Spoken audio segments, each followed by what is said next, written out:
Good evening. My name is Kirstie Engel. I'm the spiritual leader of First UMC Lincoln. This evening, we welcome Dr. Jordan Bowling, trauma surgeon from the Bryan Physician Network, Dr. Robert Percell, cardiologist of Bryan Health, Charlotte Burke, Lincoln Lancaster County Health Department. Tonight, we are here to talk about the COVID vaccinations and learn more about the importance of being vaccinated. We are in a really bizarre time, as I've been preaching to my congregation Sunday after Sunday. It's like we're in the wilderness as we explore how we might travel through this pandemic together and how we might reconvene together. So tonight is all about education and raising awareness so that we all might be able to make informed choices for our health, for our family, for our community. And so this is going to be a panelist style setup where I do, thank you so much, have prepared questions. However, if you're watching online, we'll try to pay attention to the online community as well. If there are some questions that perhaps we did not ask, please go ahead and put that in our chat, and we'll be more than happy to get those questions asked as well. Also, throughout the evening, we will be breaking up some of our dialogue by actually viewing video testimonies from some of our community members who have already taken the vaccine or they're exploring the vaccine. So I think as much as we can get the stories out behind this COVID vaccination, I think the better we might feel as we come together and learn how to navigate through this pandemic. So I'll go ahead and kick off and ask first, and whoever feels led, to jump in, I invite you to do so. The first question that I have is that Johnson & Johnson is the latest vaccine on the market, approved for emergency use authorization by the FDA.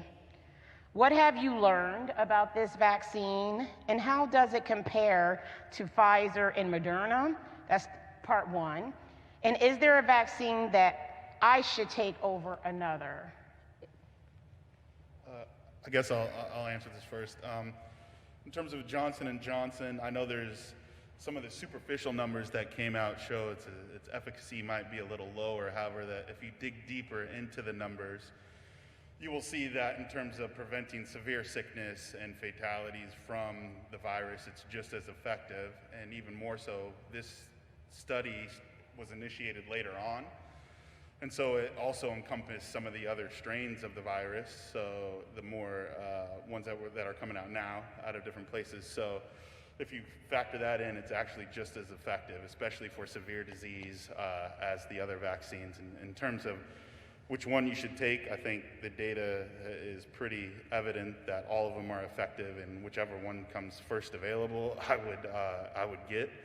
I know some people are wondering about 2 doses versus 1 dose, but if you get the first dose of Pfizer or Moderna, you're going to be registered to get the second dose.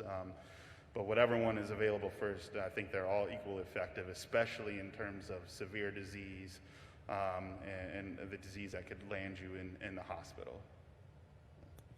Yeah, just to piggyback on what Dr. Jordan Bowling just said, if you think about it, most of us are football fans, right? So if we're looking at the 3 different vaccines, Pfizer, Moderna, J&J, and when Pfizer and Moderna were studied, they were studied during times where actually the COVID virus wasn't as prevalent here. And additionally, like you just said, there weren't as many variants. So it's kind of like the Huskers will be playing the JV team here in Nebraska. Of course, they're going to go undefeated, right? Yeah. When you put them in the Big Ten, you might come up with a few losses here and there. But the bottom line is, in all of the trials, 1, nobody died. 2, there were no hospitalizations. And just to follow up, they had older people in the latest study with J&J with the variants. And the vaccine proved to be effective. Best case scenario is get the one that's offered to you first. Amen.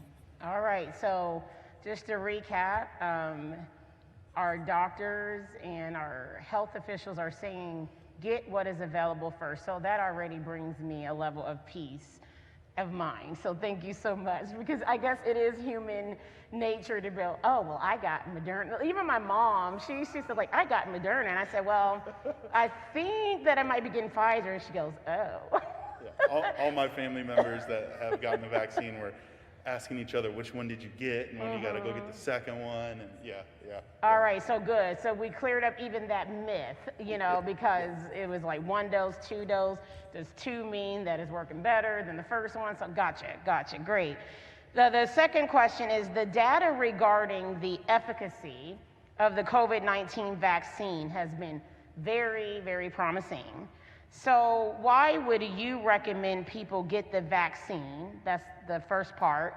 And how important is it in our fight against COVID-19 for us to consider getting this vaccine? Well, I'm fine talking about that, but certainly the doctor. No. From a health department standpoint, of course, we've been in the mix of this for a really long, it feels like a long time. It's been really a year, and I have been saying that it's so much more fun to be on this end of it, where now we are providing vaccinations rather than counting how many people are sick and how many are hospitalized and how many are on ventilators, and also how many have died. So this is just such a much more fun end to be on, and we're so excited about providing the vaccine. And if the question was efficacy again? Yes. The doctors really did explain the efficacy, but I would agree with them that whatever comes to you, whatever opportunity you have first, I would say to do that. In Lincoln, we haven't gotten very much Johnson & Johnson yet, and if later on in our discussion you want to talk more about where we're at with the vaccines and the clinics and that sort of thing, I'm very happy to do that. This is my clinic garb that I'm wearing right here, because I just came from Pinnacle Bank Arena. We did 5,000 people at the arena today. Wow. And we will do 5,000 again tomorrow. And then on Monday we will do 8,000. And I did bring the calendar of clinics that we do have coming up. And we're so pleased by the response that we're getting in Lincoln and Lancaster County. People are really clamoring to get the vaccine, so that's great. And again, later we could certainly talk about that if you'd like. Yes, that sounds great. I would just piggyback on that in terms of why we should get the vaccine. We're starting to see the benefits of it, right? Our society's opening up, economy's opening up, but it's just like a fire that's been kind of put out, but you still have the embers there. You still have the potential for a resurgence of the virus if we don't adequately, stay ahead of it, right? So far, we've kind of been just playing catch up until where we kind of catch up, and it's created this cycle where we still have these surges that happen. And then also on top of that, without getting the vaccines, having the live virus out there not controlled, we still have potential to create other strains. Most often than not, these strains might be less virulent, but we've already seen a couple of instances where it's mutated and become more virulent, so that only creates more possibilities.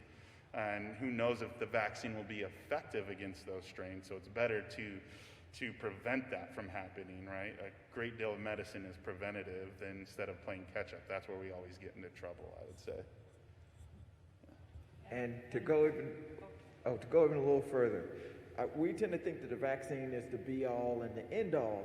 We still need to mask up. We still need to social distance. We still need to go to places that are adequately ventilated. And I know some of you guys probably can't see us, but all of us are at least 3 to 6 feet from each other. These are things that will continue to lower the amount of the virus that's spread, and the vaccine, fortunately, will keep us here. All right, so we must continue to mask up, and that would be, I think I know the answer to this, but this might be helpful to put out there. That would be even for those who have been vaccinated, even though there has been some new health measures that says, like for instance, if I'm vaccinated and you're vaccinated, we can be kind of in the same space. Is that right, without a mask on? Or? That is true, but that's exactly I'm glad you brought that up, because we absolutely are encouraging people to continue to wear masks, continue to practice the behaviors you've been doing for the last year. I'll add real quickly, interestingly, in Lancaster County, we had almost no flu throughout the entire year. And we have to believe that possibly our precautions that we've taken for COVID have made a difference there. Because normally we would have had a significant flu season, and we had none. Well, that's remarkable. So that kind of shares the efficacy of the mask.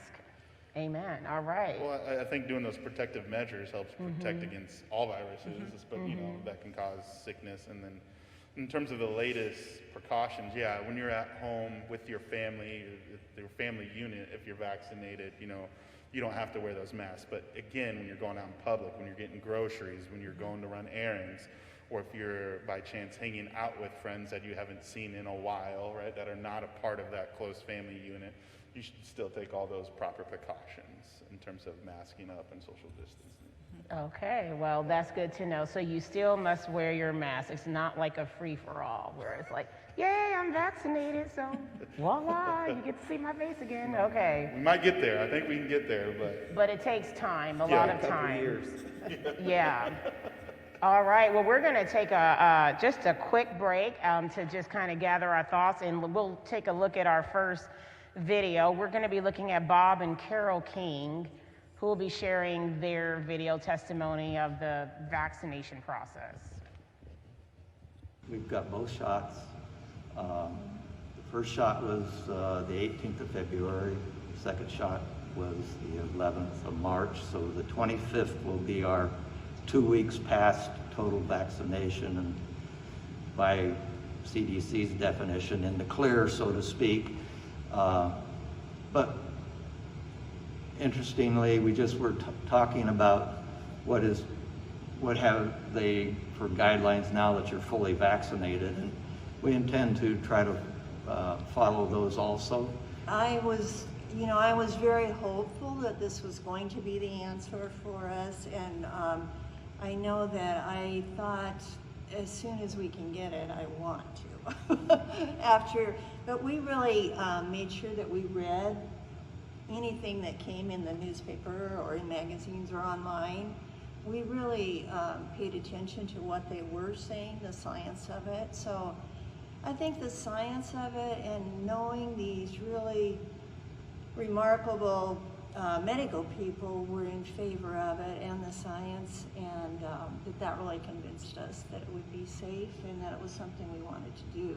And when we were actually going to get the vaccine, we were just so excited. It was like this eager, we couldn't hardly wait to get down there and get a shot. And I said, what is this? Because normally you don't want people poking you in the arm, but it just felt so good. And I think once you're there, those people were so professional about it and so kind. The volunteers were just wonderful. And so we are really glad, and it's one step closer to being back to normal, being with your family and friends, and that's really important.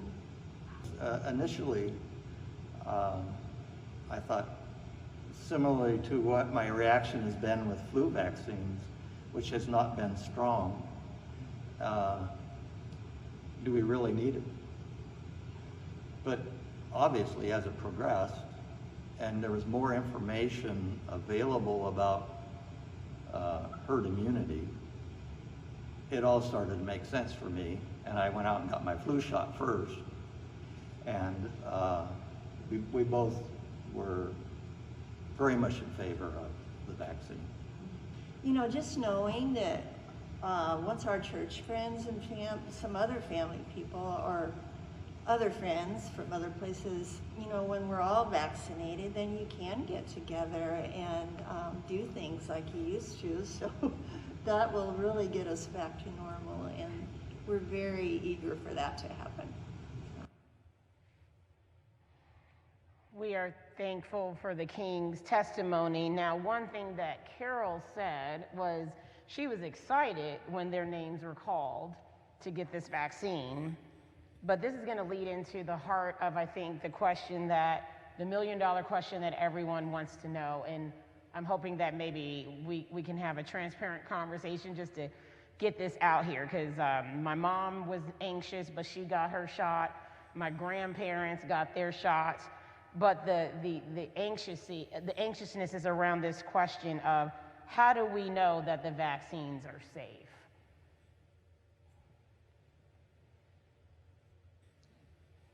I'll start, and I'm sure others will add to it.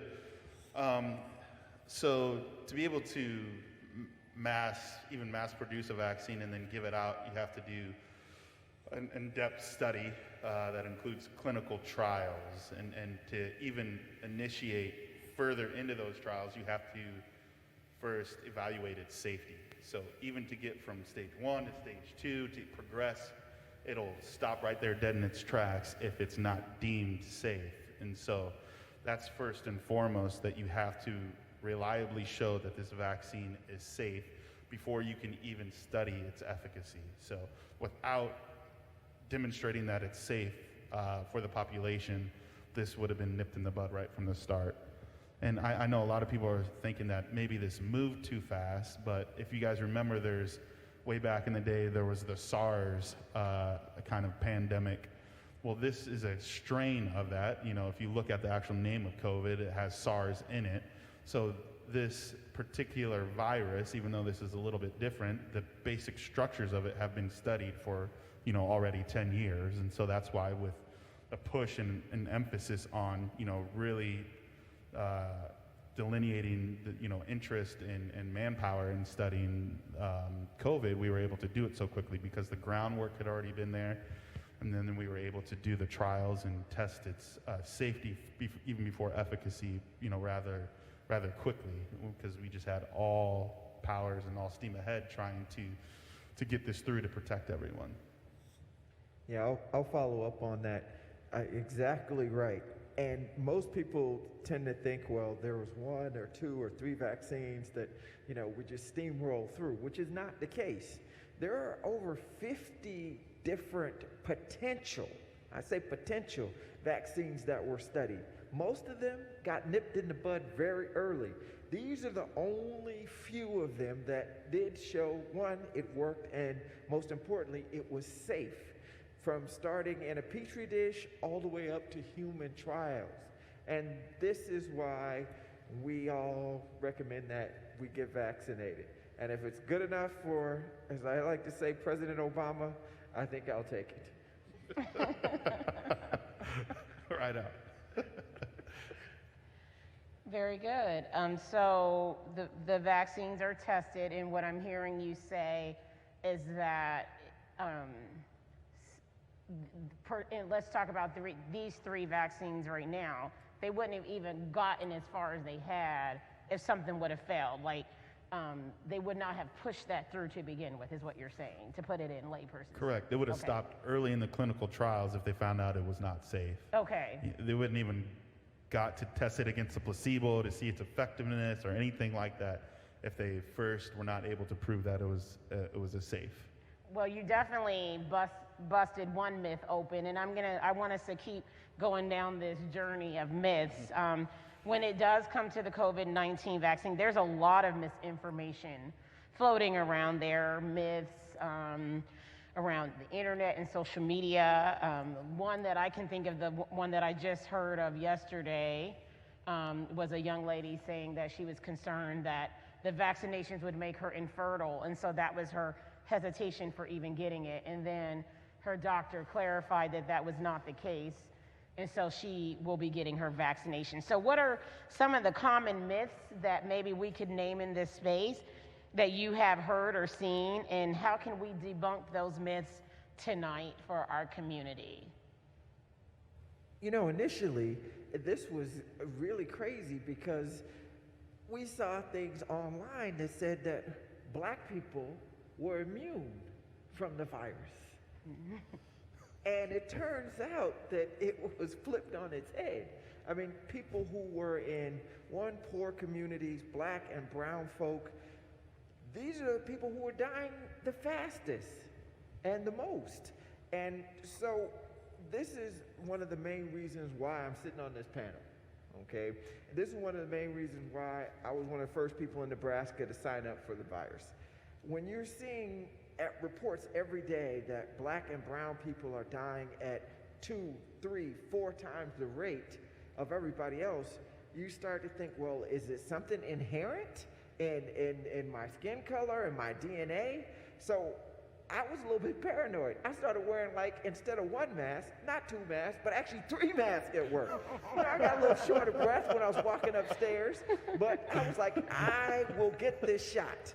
Okay, so I was like number 6 in the state to get the shot. And then you start realizing a lot of things that we tend to have, risk factors, diabetes, hypertension.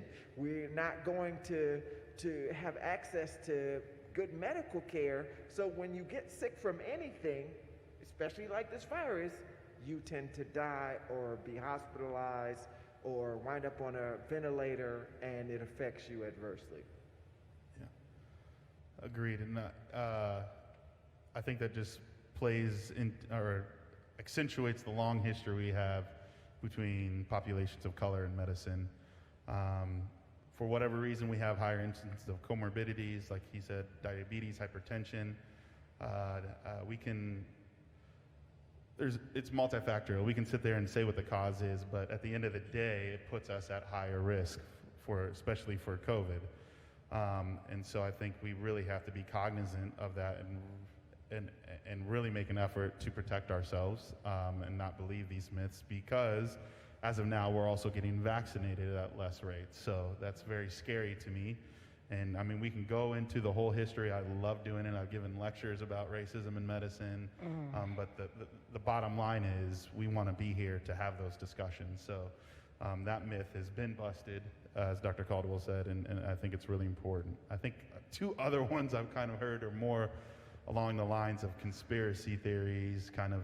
It's not the coronavirus, it's 5G and/or that they're going to be injecting us with some type of microchip to trace us. I mean, if you think about it, they don't have to.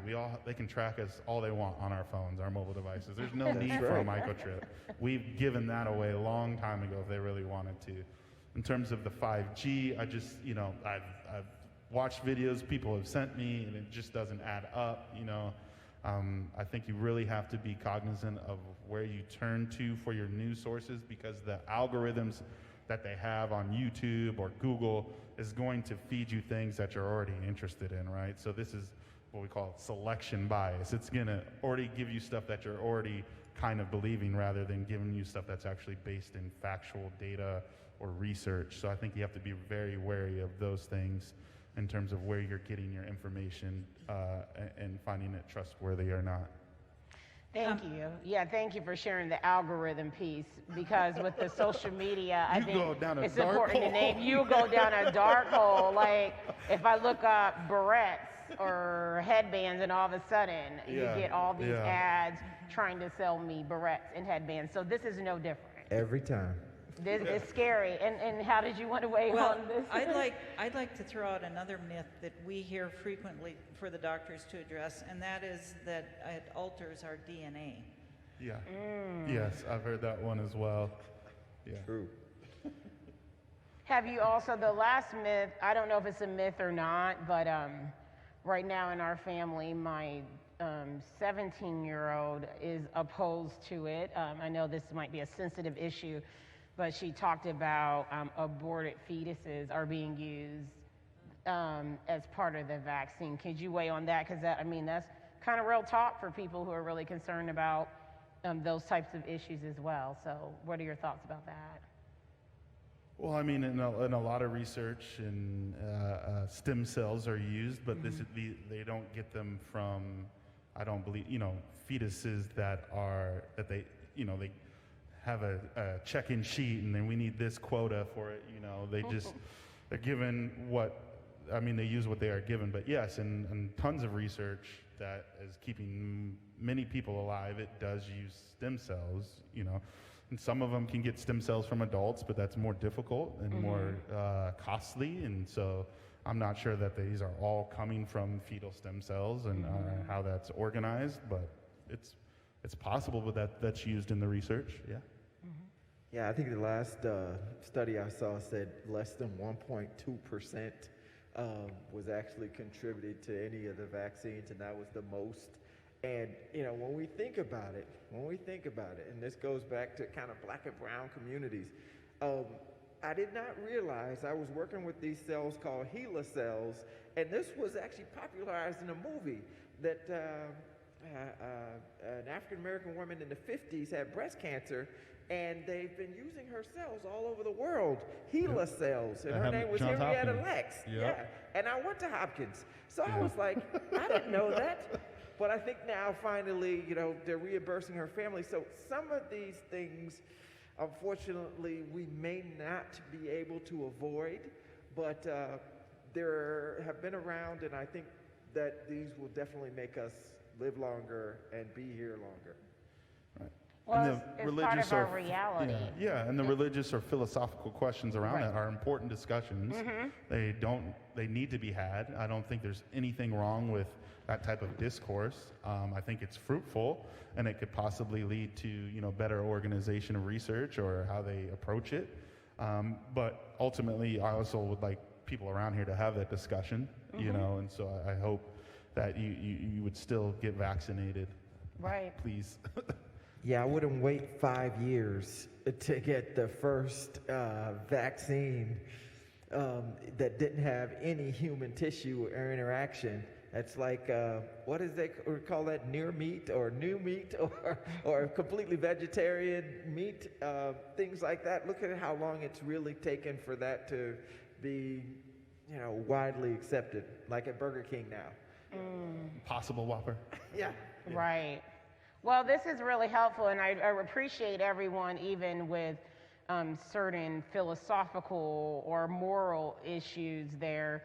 I appreciate you naming that it is important to have those conversations. It's important to do your research all across the board whenever anything is coming inside your body. So I think it's just helpful to just have that knowledge. And we do invite people to keep researching, you know, keep reading, but research from good sources and not algorithms that, Right, I think it's just important that you verify your sources. Verify. And, you know, and I think that's just as important as what you're actually reading, if not more so, especially with those algorithms, because it's going to just feed you what you already have a leaning towards, and that's not really honest research, right? If you only read and you only engage in things that you agree with, that's going to stifle your growth, right? So important growth is always going to have some sort of friction to it. So whether it's research or discussion with friends or family, so it's really important that you try to look at, you know, other sides. And that's why I don't ever, friends send me those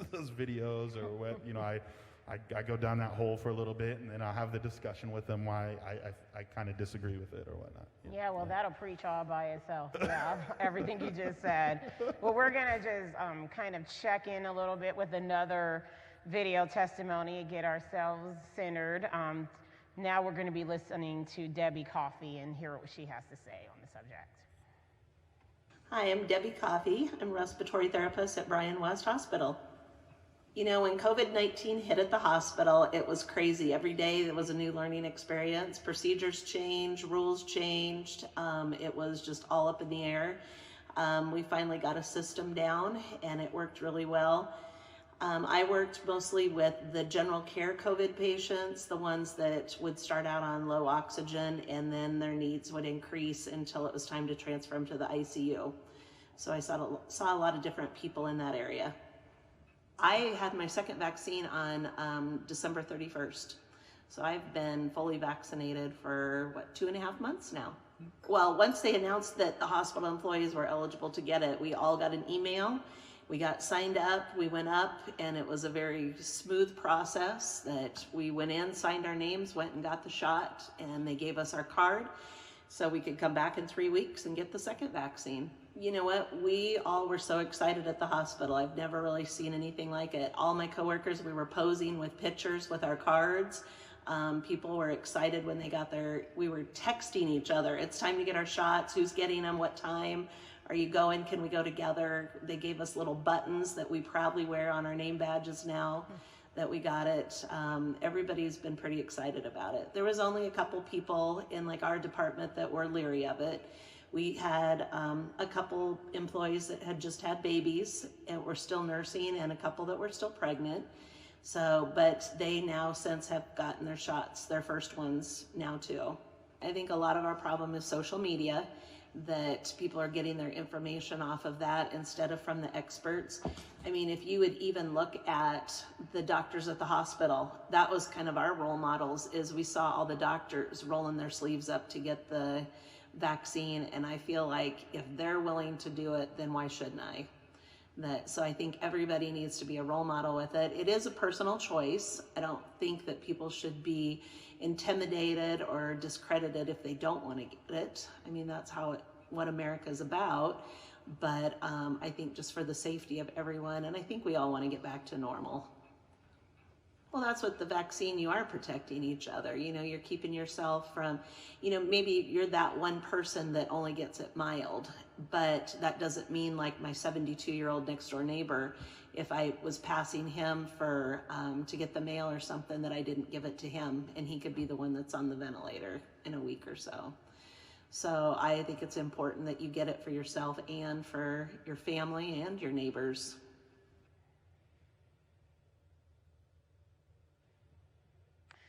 All right. One thing I wanted to lift out of that testimony, because Debbie already was naming some of the things we were talking about, but I just want to remind us why we're here in this space. It's really not to belittle someone by any means who is on the fence. This is all about raising awareness and coming together in this space, providing it online as well, so that people can make informed decisions for themselves. So I loved how she lifted that up, and I want to reiterate that.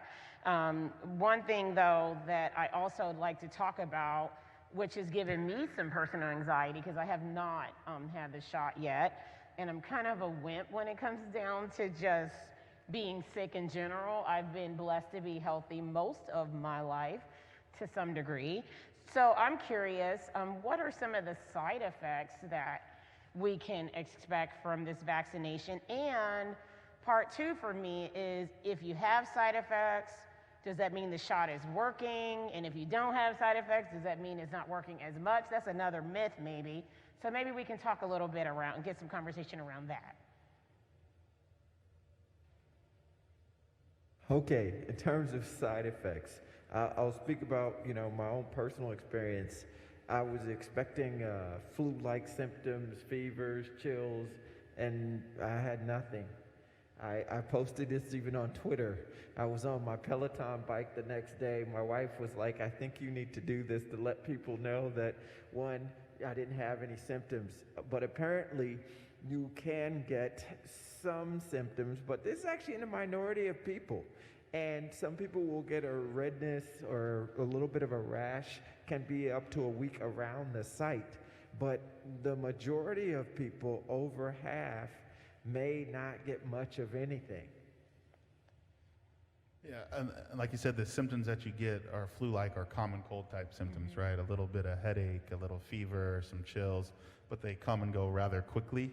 And again, to your second question, having those symptoms does not mean that it's working better than if you did not have those symptoms. They don't correlate in terms of its effectiveness and symptoms. Yeah. So that has been a myth, because I'm even reading articles like, if you have symptoms, it means it's working for you. Well, bodies react in different ways, but that just means your immune system is seeing something that's, you know, foreign, and it's going to build those antibodies against it. That's what the vaccine does, helps your body to build those protective mechanisms. And yeah, that's just your body kind of responding to it. But if you don't have those symptoms, it does not mean that it's not working for you. Yeah. Thank you for naming. The absence of those symptoms does not mean it's not working. Thank you for naming that, because I am a social media guru, so I'm seeing some energy coming around. Oh no, I don't have symptoms. Does that mean I'm not okay? So that's helpful. So I guess we're going to keep weaving into facts and myths, because there's just a lot of dialogue around this stuff. So that's pretty cool. Now, Dr. Percell and actually everyone was naming the importance for the Black and brown community especially, because basically it's heartbreaking to read about and hear about misinformation that is targeted towards particularly Black and brown individuals. And I will name one reason why First UMC Lincoln really is happy to be partnering with Bryan on a lot of initiatives. This will be our first outreach opportunity together, is because where this church is located happens to be a lot of diversity as well. And so you've already kind of named those factors, but what can you share as an African American or person of color physicians to help remove these trust barriers that, I'm not gonna lie, it even has me heightened at this point? Yeah, so I think if you look at any facet of medicine, cardiology, for instance, or trauma or anything, there's always disparities when it comes to minority populations. One, we have to understand that it's multifactorial, and two, we have to understand that there's a long history of medicine with respect to minority communities and racist practices and biases, right? So I think as a medical community, sometimes I see people say, well, why don't they just do that? Or why don't they do that, without really understanding the totality of the situation, how this is a long history, and how this history, especially within minority communities, is often passed orally down from generation to generation. And a lot of these instances aren't that old. You know, the major one that people know about is the Tuskegee experiment, right? You know, it ended in 1975. My brother was born like 4 years later. You know, I have family members alive to this day that vividly remember that, you know. And so in terms of the vaccine, I think as a medical community, first we have to recognize where this divide has come and not be standoffish, right? We shouldn't just say, oh, why don't you just do that? We should really recognize that as a medical community, we've kind of faltered, and we have to own that and try and bridge that gap. And so I think that's very important, while at the same time trying to state the facts and reiterate it. It's going to take repetition, and that's okay. We have to make a really honest effort to not be frustrated with it because of the history that is there. We have to own that, and especially as minorities within the profession of medicine, I think that gives us a way to kind of bridge that gap, whereas others, it's a little hard. You know, I think representation really, really matters, and being that we're able to do that, I hope we can encourage people to take the vaccine. Well said, well said. You know, in digging a little deeper and looking at the number of and the factors that go into why Black and brown people are hospitalized more, and when I looked at this, I realized that COVID doesn't care what color you are, okay? Everybody can get this virus, but people that are in socioeconomically depressed areas, and that is frequently a lot of Black and brown folk and immigrants, essential workers, people who live in healthcare deserts, the same things that are happening in places like inner city Chicago and New York, where we were having 2 to 4 times the death rate, and Minneapolis, and even cities like Milwaukee. These same things are happening in rural places like West Virginia, Alabama. So this has brought a larger question as to, do we live in a two-tier society? How can we get more people help just on a regular basis? Not just because it's COVID. What happens when COVID is over? Will we go back to the same things we're doing now? I mean, why is it that you can take one person, one pregnant lady of color, same age, same economic status, same education level, why is she 2 to 4 times more likely to die in the month after childbirth? Wow. Now, but take it a little further. You sent her to an African-American physician or a physician of color, she has a better outcome. So is it that we don't understand each other enough? Is it that we don't care? It's not only on, you know, patients themselves. Some of it is on us, we as doctors, but we all have to try a bit harder. All we can really say is that the vaccine, as it stands today, does not appear to have any racial bias. It works in black people, it works in brown people, it works in everybody. There's been no subset of the population that it does not work in. Wow, this is rich. This is rich. So I'm hearing coming from this community, which is just so encouraging, that the doctors are holding themselves accountable to start breaking down these walls. That's why we're even having this event as well, because as a person of the clergy role, I'm hoping that by us putting our name on this, our communities around us can see that this is something that we are trying to do, is a work of repair. Because there has been a lot of mistrust, and I was just disheartened to hear even about the awareness that, yes, as a black woman pregnant, depending on what doctor she goes to, determines quality of life and care. And that is scary. And I think the COVID-19 reality is really putting the exclamation point on something that has already been occurring. But now this is something that this is what I tell my congregation all day. Now that we're in this wilderness where we have no other choice but to face it, we can't just unsee some of these things, or we shouldn't just unsee some of these things or turn our heads away. So these are important, transparent conversations to start breaking down those walls and building bridges of hope, so that, you know, everyone can get the same care, regardless if you're black, brown, yellow, or whatever. So I applaud that initiative all by itself. I just got really excited. I'm ready to preach Sunday, so thank you.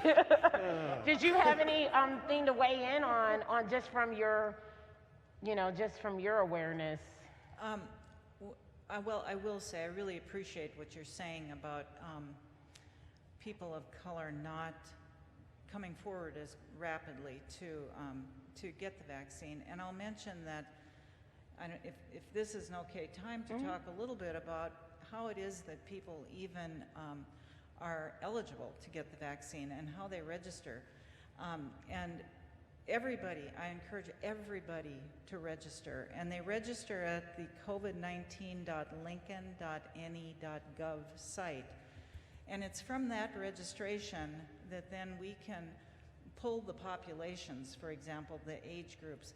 But I will also say that in our registrations, we have seen the same thing that you were talking about, that the people of color are not signing up as we would hope that they would. They're not registering as we would hope. So this is a wonderful opportunity. I'm so happy that you have brought us together to talk about this, because if we can encourage people to sign up, then we are able to identify and then reach out so that we can get appointments scheduled, basically.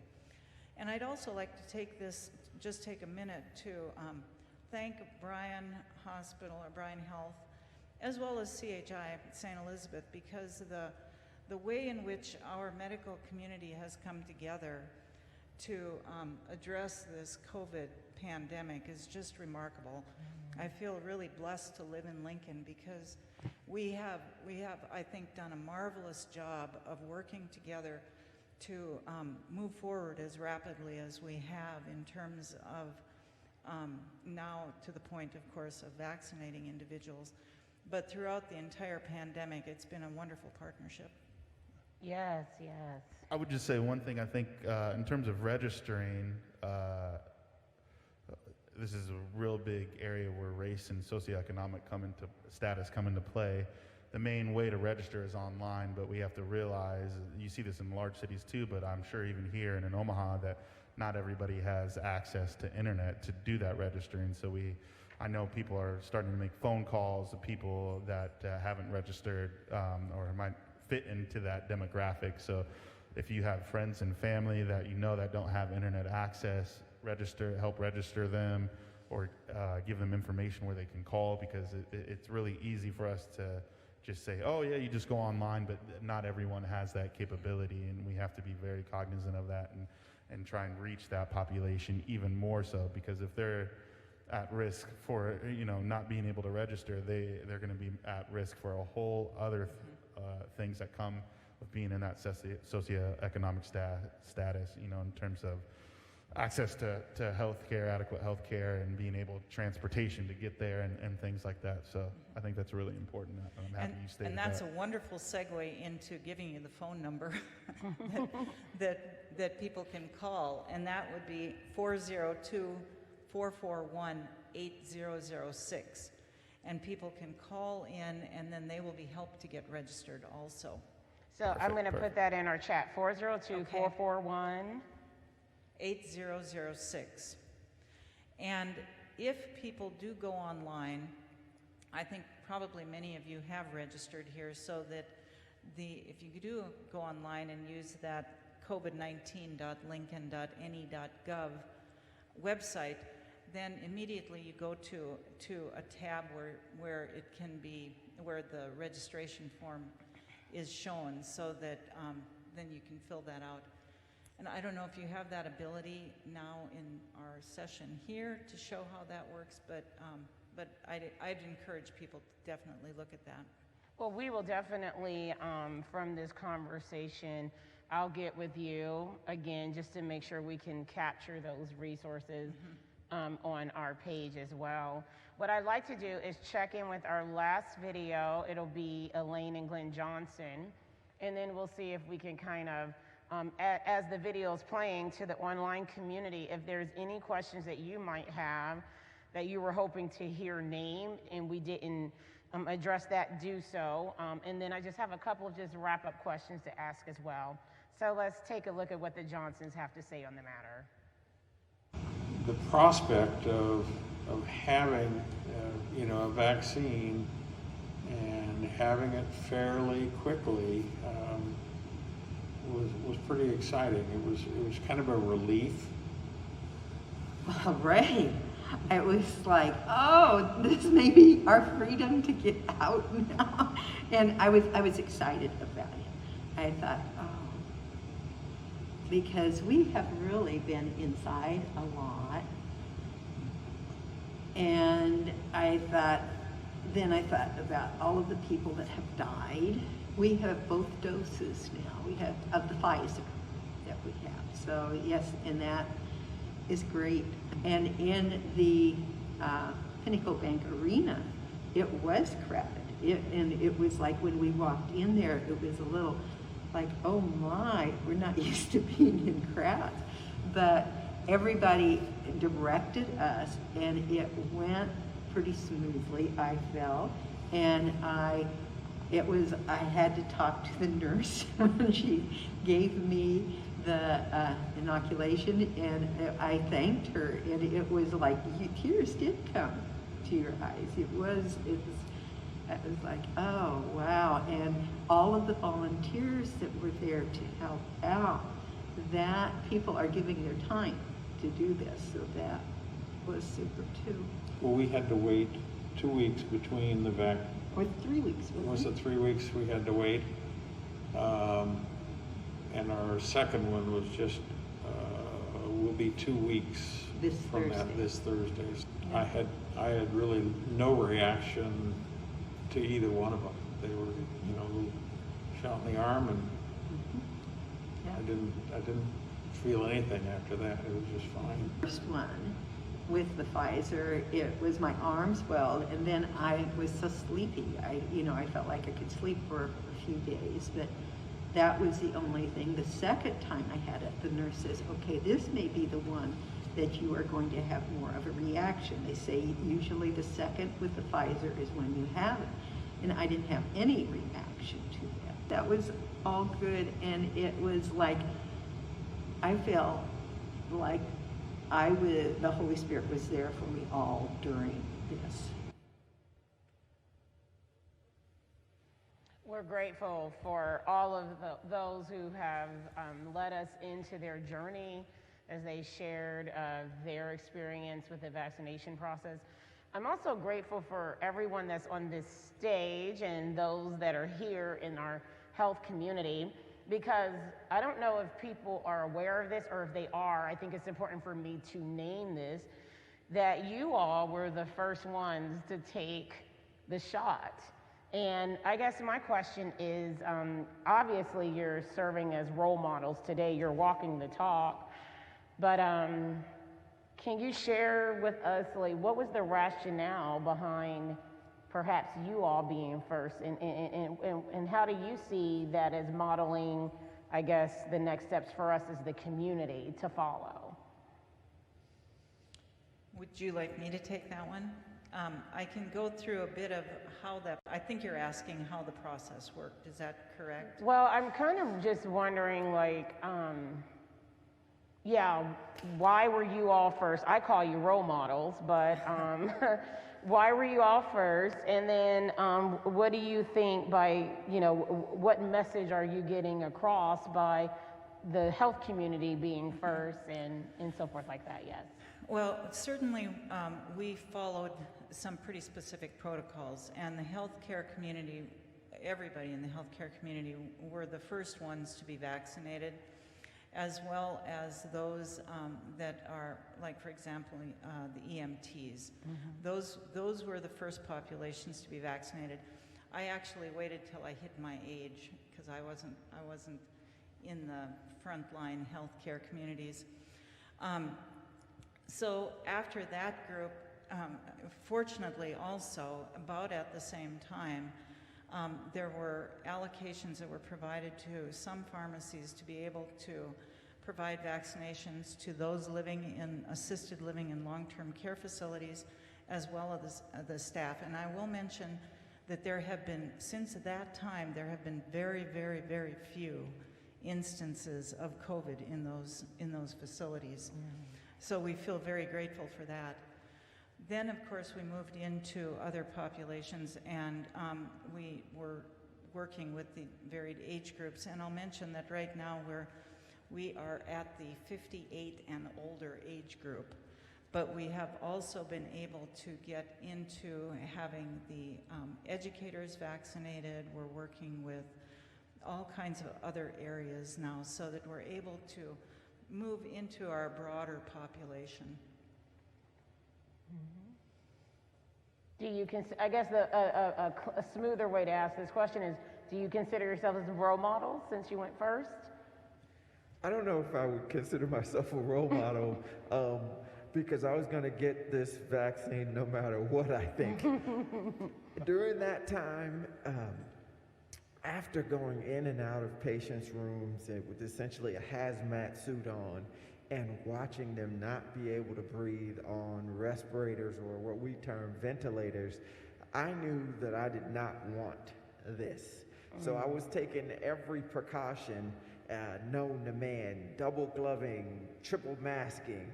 You come home every day, stripping in the garage, spraying your scrubs with sanitizer. So whatever I could do, one, not only myself, but I didn't want to pass this to my family, okay? I didn't want to pass this to my wife and my children who were essentially quarantining because this was that time. And I didn't want to pass it to people who I would pass, say, in the street or give it to any of my patients. So, and now that's kind of proven to be extremely safe. Like we talked about, 25% or 1 in every 4 Americans now has gotten at least one vaccine. So I think that we are hopefully getting to, a better day. Great.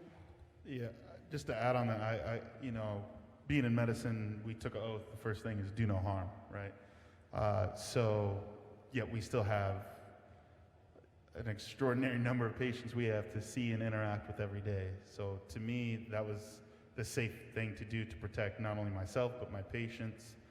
And then even more so, I think in America, we love to always talk about our freedoms, and those are great, but whether they were the innate ones that we talk about or ones that were gained for certain populations, they didn't come without sacrifice, right? And I think what we need to realize that sacrifice is civic duties. I think we love our freedoms, but I think we've kind of, in this madness, at times have lost, the role of civic duty in this country. And so, yeah, I want to protect my friends, my family, but just as he was saying, there's somebody that I might not know, I never have an interaction with, that I walk across the street from or something like that. I think we should protect those people as well. So I don't think it's it's looked at as a role model. I just think it was the right thing to do, and for me to be able to provide the best care for my patients, and protect friends and family, and especially because I work in the ICU as well as trauma. So I've seen, like he was saying, those people, the patients that are on the ventilators, I have to put the breathing tubes in when they can't come off. I don't want to see that for myself. I don't want to see that for my family, my friends, and I don't want to see that for anyone in general. And if it's at all preventable, then to me it seemed like the right thing to do. Yeah, I love that, the do no harm. That's just like with John Wesley, because we're Methodist. So yeah, it's do good, do no harm, stay in love with God. I mean, we're on the same page, and what our civic duty is loving God and loving neighbor. And so we're pretty much, this is so cool to be in a space to realize, sometimes the verbiage may be a little different, but we're all naming the same thing. And so this has been very rewarding for me to just be able to sit amongst you amazing, I call you role models though, because again, for me, there are so many unknowns, and for you all to step up to the plate to say, here I am, I think for me, that's what kind of let my own anxiety kind of lower, and to hear that you are vaccinating 5,000 people when one day, 5,000 people tomorrow, 8,000, I mean, that is huge. So I'm just getting emotional thinking about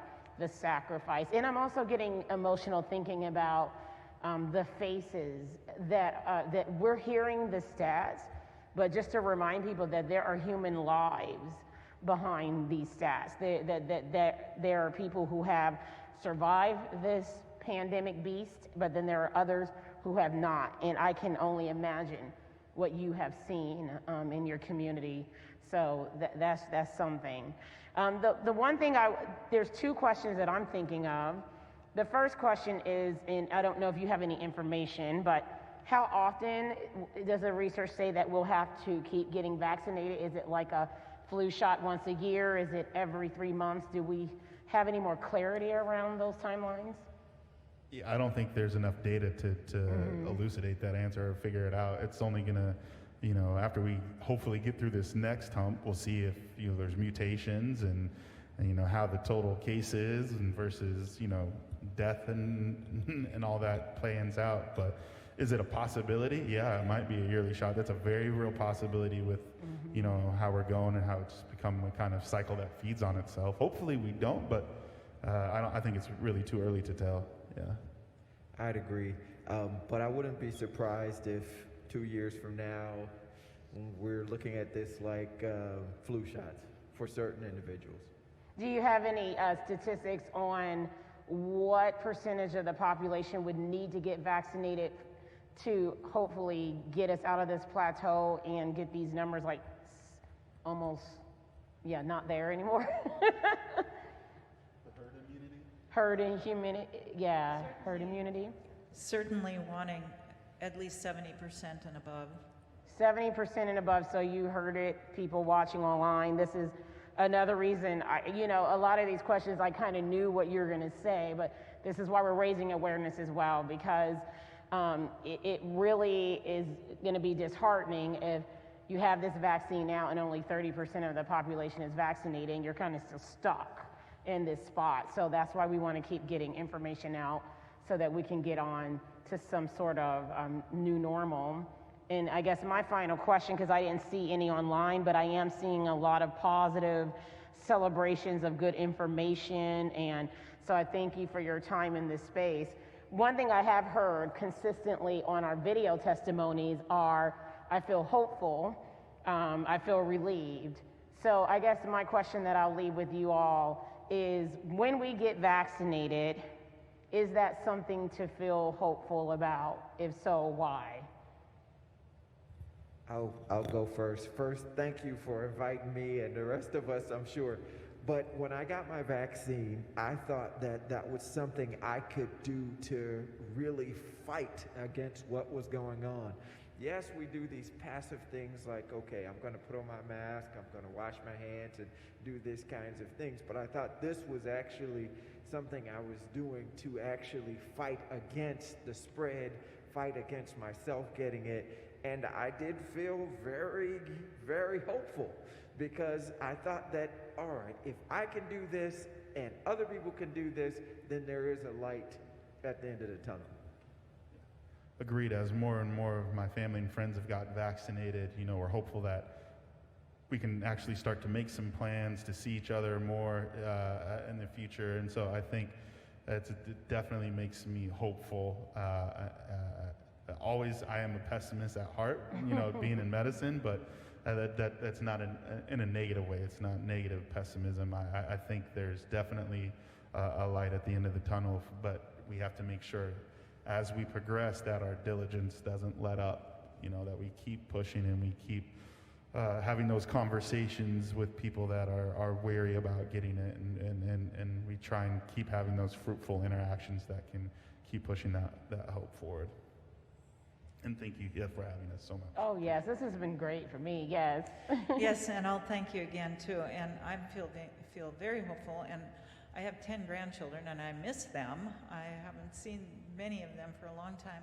But I also want to add how gratifying it is to have so many in the community that are so anxious to get vaccinated. When we open up the scheduling, thousands, it fills up in just very short time. We have the vaccination clinics as full as we can get. So it's wonderful, the outpouring of, I think I'll say hope, as people are scheduling themselves to get vaccinated.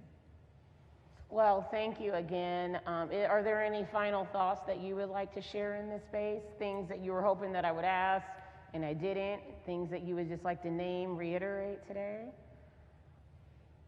Well, this has been really, really great. Again, this is one other instance. There is hope out there, but hope is really about us learning to come together as a community, keep having these hard conversations, keeping ourselves informed. What I want to lift up to our online community is this sharing of knowledge will be on the First UMC website eternally. We don't tend to take anything down. And then I'm also going to make sure that this link goes to our Bryan Health partners as well. Again, I want to thank all of the Bryan Health administrators and staff that helped to make this event possible.